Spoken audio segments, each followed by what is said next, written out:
Hi, I'm Brian Botha, professional footballer here in South Africa. I'm backstage here at Studio One for a live interview just now. For those rock stars slash football fans, not so much football fans, here's a 101 quickly for you. Top 5 tips from a guy who plays football professionally. Take a Vuvuzela, you're in South Africa. You need a Vuvuzela. If you can't blow it, practice at home. Game is 90 minutes long with a half time for 15 minutes. So plan on 2 hours. Take snacks if you need them. Take beer, take alcohol. Whatever you need, your little cooler box, take it with you. Tip number 3, know the offside rule. It's important. Tell your wife, tell your girlfriend, let them know it.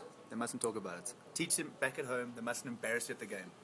Tip number 4, sunglasses or a raincoat. Depending on the weather, take what you need. So it can get very hot and it can get bright, or it can get very cold and windy. Take one of those with you.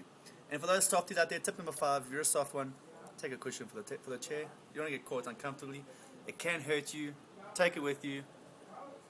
Enjoy it.